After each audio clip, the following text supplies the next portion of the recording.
Hello friends, good morning everyone. Welcome all of you to our channel Agents. Today's hard work for better tomorrow.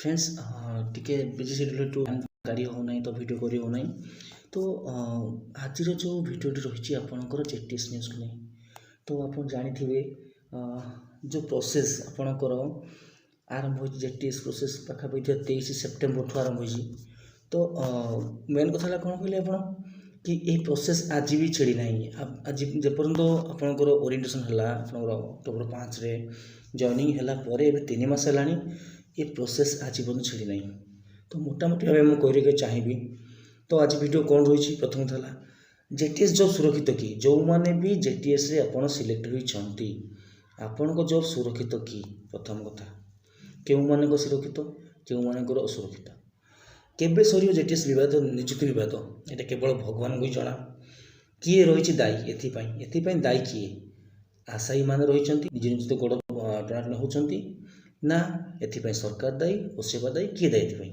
शह शह आशायी मैंने मानसिक जंत्रणा निश्चित भाव में डिस्ट्रिक्ट वर्सेस स्टेट मैटर एवं सुप्रीम कोर्ट को जाऊँगी शुणा ना कि तो एतिक नहीं आम देखा तो मेन कथा प्रथम पॉइंट को जावा आप जेटीएस जब कथा आसवा आपन जानी कि 2016 लास्ट टाइम आपंकर आसाला कौन जेटीएस आसाला जो आपंकर 14,000 पाखापाखि भैकेन्सी आसाला और से 10,000 पोस्ट पिला पाई 4,000 बैकलॉग थिला सेठी एमती केस चलता कि आप डिस्ट्रिक्ट स्टेट को लेकिन तो से कौन ना डिस्ट्रिक्ट वाइज होता ना कि तो तापर सब चेंजेस आसी आप अपेक्षा करा पड़ा पाखापाखि 8 वर्ष पाखापाखि 7 वर्ष अपेक्षा करा पड़ा तापर 2023 बाहर तो या भितर आपणकर एसएमई तरफ आपणकर ओडिशा सरकार तरफ ट्रेनिंग कौन प्रकार सर्टेज रहा ना प्रति वर्ष से ट्रेनिंग करेले पिला गोटे आशा देले नुआ दिगंत आनीदे कि आपण मैंने जेटी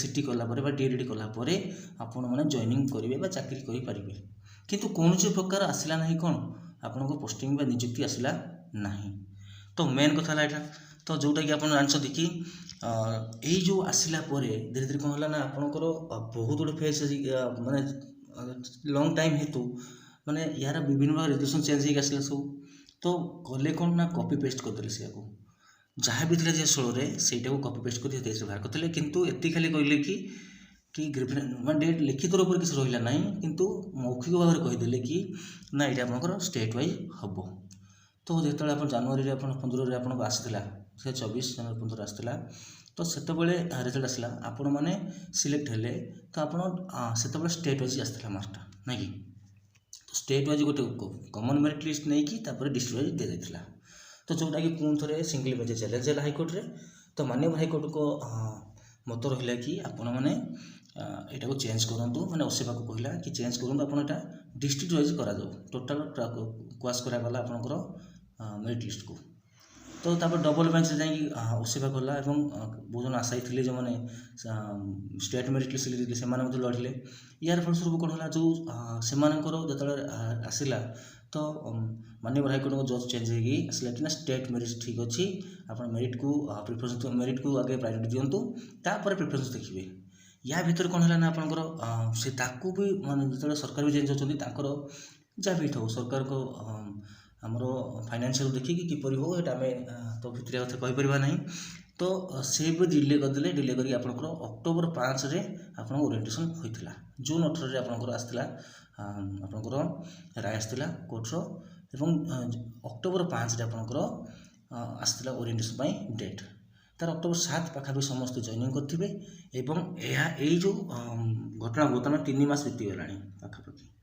एवं हाथ गणति केतोटी ब्लॉक माने ओडिशा कथा कहूँ मु ऑल ओडिशा रे हाथ गणति केतोटी ब्लॉक छाड़ीदे अलग जगह आज पर्यटन से जेटीएस आशायी माने से जो मैंने रहिले टीचर माने आशायी मैंने टीचर होती से बर्तमान सालेरी पाई ना गोटे दुखर विषय एवं केते दूर दूरांत जेहेतु यहाँ स्टेट बेसिस रही बहुत दूर दूरांत समस्ते पाई माने भी आप जानते कि जेहेतु आम शिक्षा भित्तिभूमि सुदृढ़ करने पदक्षेप नहीं तेणु कौ भी जगह ना कि प्रॉपर भल जगह मान पाई बहु कौन माने दुर्गम अंचल अच्छे जिला गुड़िक अच्छी से पाई जमी कोरापुट कंधमाल नवरंगपुर ଆମେ ଏମିତି କହିପାରିବା କଳାହାଣ୍ଡି ଏବଂ ଅଲଗା ଜିଲ୍ଲାମାନଙ୍କୁ ଦେଖିବା ବି ସେଠି ବି ଏମିତି ଗମନାଗମନ ସୁଯୋଗ ବି ଠିକ୍ ନଥିବ ଏବଂ ନାଇଁ ନଥିବା ତାଙ୍କୁ କ'ଣ ବର୍ତ୍ତମାନ ପାଇଁ ହଇରାଣ ଅସୁବିଧା ସମ୍ମୁଖୀନ ହେବାକୁ ପଡ଼ୁଛି। ଏଇଟା ଗୋଟେ ପଏଣ୍ଟ।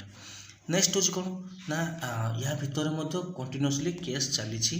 ଯେଉଁ କେସ୍ ଚାଲିଛି ଆପଣଙ୍କର ଷ୍ଟେଟ୍ ଭର୍ସେସ୍ ଡିଷ୍ଟ୍ରିକ୍ଟ ନେଇକି ହେଉ କିମ୍ବା ଆପଣଙ୍କର ORP ମ୍ୟାଟରକୁ ନେଇକି ହେଉ କେସ୍ କଣ୍ଟିନ୍ୟୁ ଚାଲିଛି। ତ ଏହାର ସମାଧାନ କେବେ ହେବ? ଏଥିପାଇଁ କ'ଣ ସରକାର ଜାଣିଶୁଣି ଚୁପ୍ ରହୁଛି? କେବେ ସରିଯିବ ଏହି ନିଯୁକ୍ତି ବିବାଦ? କିଏ ରହିଛି ଦାୟୀ? ଏଥିପାଇଁ ସରକାର କ'ଣ ଜାଣିନି ଏମିତି କେସ୍ ହେଉଛି କ'ଣ ହେଉଛି? ନା OCPR ଯେଉଁ ପ୍ରତିନିଧିମାନେ ଅଛନ୍ତି ସେମାନେ ଜାଣିନାହାନ୍ତି। ତ ସମସ୍ତେ ଏଥିରେ ଅବଗତ ଅଛନ୍ତି କିନ୍ତୁ ସମସ୍ତେ ଚୁପ୍ ରହିଛନ୍ତି। ତ ଏହାର ସମାଧାନ କେବେ ବାହାରିବ? ଏହା ନିଷ୍କର୍ଷ କେବେ ଆସିବ? ତେବେ ଆସାମୀ ମାନସିକ ଯନ୍ତ୍ରଣା ଯେଉଁମାନେ ଜବ୍ ପାଇନାହାନ୍ତି, ଯାହା ମନରେ କେସ୍ ମାନେ କରିଛନ୍ତି, ସେମାନଙ୍କ ମନରେ ଗୋଟେ ଆଗ୍ରହ ଅଛି କି ସେମାନଙ୍କ ଉତ୍କଣ୍ଠା ଅଛି କି ନା ଆମେ ଡିଗ୍ରୀ ପାଇଯାଉଛୁ ତାହେଲେ ଆମେ ନିଶ୍ଚିତ ଭାବରେ କ'ଣ କରିବୁ? ଜବ୍ଟେ ପାଇବୁ। ଏବଂ ଯେଉଁମାନେ ବର୍ତ୍ତମାନ ଜବ୍ ପାଇଛନ୍ତି, ଯେଉଁମାନେ ଓମେନ୍ ମାନେ ଅଧିକ ଓମେନ୍ ହୋଇ 33% ପରେ ଆଉ ଯେଉଁ କହୁଛନ୍ତି କି ଆପଣ 33% ନିଆଯାଇଛି ସେମାନେ ହୁଅନ୍ତୁ କିମ୍ବା ଅଲଗା ଯେଉଁମାନେ ବି ଅଛନ୍ତି ଯେଉଁମାନେ UR ବି ପାଇନାହାନ୍ତି, ଆମେ କହିପାରିବା କି UR ଯେଉଁମାନେ ଅଛନ୍ତି ସେମାନେ ସେଫ୍ ବୋଲି। ତ URକୁ ଛାଡ଼ିଦେଲେ ବାକି ଯେଉଁମାନେ ବି ଅଛନ୍ତି ସେମାନଙ୍କୁ ଯଦି ଜବ୍ ବି ସେଫ୍ ବି ହୁଏ ନା, ସେମାନେ ବି ମାନସିକ ଯନ୍ତ୍ରଣା ଅଛନ୍ତି।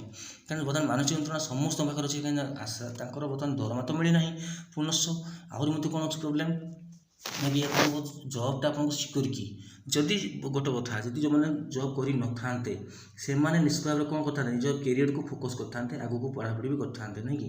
କିନ୍ତୁ ବର୍ତ୍ତମାନ ପାଇଁ ଏଇ ଯେଉଁ ପ୍ରୋସେସ୍ରେ ଚାଲିଛି ନା ସେମାନେ ନିଜ ଜବ୍କୁ ସିକ୍ୟୁର ବୋଲି ଭାବୁଛନ୍ତି, ନା ନିଜ କ୍ୟାରିୟରକୁ ସିକ୍ୟୁର ବୋଲି ଭାବୁଛନ୍ତି, ନା ପଢ଼ାପଢ଼ିକୁ ମଧ୍ୟ ଟାଇମ୍ ଦେଇପାରୁଛନ୍ତି। କାହିଁକିନା ସ୍କୁଲ ଟାଇମ୍ ପରେ ବି ଆପଣମାନେ ଜାଣିଥିବେ କି ସ୍କୁଲ ଟାଇମ୍କୁ ଛାଡ଼ିକି ଆପଣମାନେ ପାଠଟା ପଢ଼ିବା ବହୁତ କଷ୍ଟ ହୋଇଯାଉଥିବ। ତେଣୁ ନା ଯେଉଁମାନେ ଅଛନ୍ତି ଆଶାୟୀ ଜବ୍ ପାଇନାହାନ୍ତି ସେମାନେ ଠିକ୍ ସେ ଫୋକସ୍ କରିପାରୁଛନ୍ତି, ନା ଯେଉଁମାନେ ଜବ୍ରେ ଅଛନ୍ତି ସେମାନେ ଫୋକସ୍ କରିପାରୁଛନ୍ତି। ତ ଏଇ ଯେଉଁ ପ୍ରୋସେସ୍ ଭିତରେ ଗୋଟେ ସରଗରମ ଭିତରେ ଆମର ପିଲାମାନଙ୍କର କ୍ୟାରିୟର ହିଁ ହାମ୍ପର ହେଉଛି, ଆଶାୟୀମାନଙ୍କର କ୍ୟାରିୟର ହିଁ ହାମ୍ପର ହେଉଛି, ଯାହାର ଫଳସ୍ୱରୂପ ସେମାନେ ମାନସିକ ଚିନ୍ତାରେ ଅଛନ୍ତି। ଏଇ ମାନସିକ ଚିନ୍ତା ପାଇଁ ଏଥିପାଇଁ ଦାୟୀ କିଏ? କାହାକୁ ଆମେ ଦାୟୀ ବୋଲି କହିପାରିବା? ତେବେ ଡିଷ୍ଟ୍ରିକ୍ଟ ଷ୍ଟେଟ୍ ଏବେ ସୁପ୍ରିମକୋର୍ଟକୁ ଯାଉଛି ବୋଲି ଶୁଣାଯାଉଛି। ତେବେ ଏହା କ'ଣ ରହିବ ଫଳ? ଏହା ତ ଆମେ ଅପେକ୍ଷାରତ। କିନ୍ତୁ ଗୋଟେ କଥା ହେଉଛି କ'ଣ ନା ଯେଉଁମାନେ ବି ଯାଉଛନ୍ତି ସେମାନଙ୍କୁ ବି ଫାଇନାନ୍ସିଆଲି ପ୍ରୋବ୍ଲେମ୍ ହେଉଥିବ, ଦେନ୍ ସେମାନଙ୍କର ମାନସିକ ଚିନ୍ତା ଥିବ, ଦୁଶ୍ଚିନ୍ତା ଥିବେ କି ସେମାନେ ଯଦି ଜିତିଯିବେ ସେମାନେ ଡିଷ୍ଟ୍ରିକ୍ଟ ୱାଇଜ୍ ହୁଏ ତ ସେମାନେ ତାଙ୍କ ବେସିସ୍ରେ ସେ ପାଇବେ ଜବ୍, ତାଙ୍କର ପ୍ରିଫରେନ୍ସରେ ସେ ପାଇବେ। କିନ୍ତୁ ଯେଉଁମାନେ ଜବ୍ ପାଇସାରିଛନ୍ତି ସେମାନଙ୍କର କ'ଣ ହେବ? ତ ଏମିତି ବାଦ ବିବାଦ ଭିତରେ ଏମିତି ଛନ୍ଦ ଭିତରେ ରହିଛି ବର୍ତ୍ତମାନ ଜେଟିଏସ୍ ରହିଛି। ତ ଆମେ ବର୍ତ୍ତମାନ କ'ଣ କରିବା? ତ ମୁଁ ଏତିକି କେବଳ ସଜେସନ୍ ଦେବି, ଆପଣ ଆଇଦର ଜବ୍ ପାଇଥାନ୍ତୁ କିମ୍ବା ନ ପାଇଥାନ୍ତୁ କିମ୍ବା ଆପଣ କେସ୍ କରୁଥାନ୍ତୁ କିମ୍ବା ନ କରୁଥାନ୍ତୁ, ତେଣୁ ଆପଣ ବର୍ତ୍ତମାନ ପାଇଁ ଦେଖନ୍ତୁ ନା କାହିଁକି ଆପଣଙ୍କର SC/ST ଡେଭଲପମେଣ୍ଟରୁ ଆସିଛି, ST/SC ଡେଭଲପମେଣ୍ଟରୁ ଆସିଛି ଯେଉଁ ପୋଷ୍ଟ ଆସିଛି, ଏଥିରେ ଆପଣଙ୍କର TGT ଆସିଛି ଏବଂ ଆପଣଙ୍କର ସେବକ ସେବିକା ମଧ୍ୟ ଆସିଛି ଏବଂ LTR ବି ଆସୁଛି, ଯେଉଁମାନେ B.Ed କରିଛନ୍ତି LTR ବି ଆସୁଛି। ଦେନ୍ ଆପଣଙ୍କର ରେଲୱେରେ ବି ଆପଣଙ୍କର ଟିଚିଂ ଜବ୍ ଆସିଛି। ତ ବିଭିନ୍ନ ପ୍ରକାର ପୋଷ୍ଟ ସବୁ ଆସୁଛି। ତ ଆପଣ ହେଳା କରନ୍ତୁ ନାହିଁ, ଆପଣ କଣ୍ଟିନ୍ୟୁଅସଲି ନିଜର ଦାୟିତ୍ୱ ନିଜେ ଗ୍ରହଣ କରନ୍ତୁ। ଏଇ ଯେଉଁ ଛନ୍ଦ ବିବାଦ ଭିତରେ ଫସି ଯାଆନ୍ତୁନି, ଯାହା ଚାଲିଛି ତ ଯିବାକୁ ଦିଅନ୍ତୁ, ସମୟ ଅନୁସାରେ ସବୁ କିଛି ଠିକ୍ ହେବ କିନ୍ତୁ ଆମକୁ ପଢ଼ିବାକୁ ପଡ଼ିବ।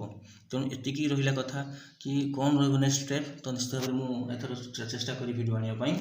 ତ ଏତିକି ଖେଳ ସଜେସନ୍, ଆପଣ ନିଜ କ୍ୟାରିୟରକୁ ଫୋକସ୍ କରନ୍ତୁ। ଗୋଟେ କଥା ହେଲା ନା ନିଜ ବାପା ମା' ନିଜ କ୍ୟାରିୟର ଛଡ଼ା କେହି ଇମ୍ପୋର୍ଟାଣ୍ଟ ନୁହନ୍ତି, କିଛି ବି ଇମ୍ପୋର୍ଟାଣ୍ଟ ନୁହଁ। ତେଣୁ ଆଜି ଯେଉଁମାନେ ଜବ୍ ବି କରିଯାଉଛନ୍ତି ସେମାନେ କ'ଣ ଆଉ ଫେରିକି ଚାହିଁବେ କି କ'ଣ କରିବେ? ସେମିତି କିଛି ବି ନାହିଁ। ତେଣୁ ନିଜେ ଆମେ କିପରି ଜଣେ ସୁଦୃଢ଼ ହୋଇପାରିବା ଏବଂ ନିଜ ବାପା ମାଆଙ୍କୁ ଆମେ ପାଇଁ ଆମ କର୍ତ୍ତବ୍ୟ ପ୍ରତିପାଦନ କରିପାରିବା, ଏଥିପାଇଁ ଆମେ ଧ୍ୟାନ ରଖି ଆମେ ଆଗକୁ ବଢ଼ିବାକୁ ପଡ଼ିବ। ତ thanks for watching, have a nice day.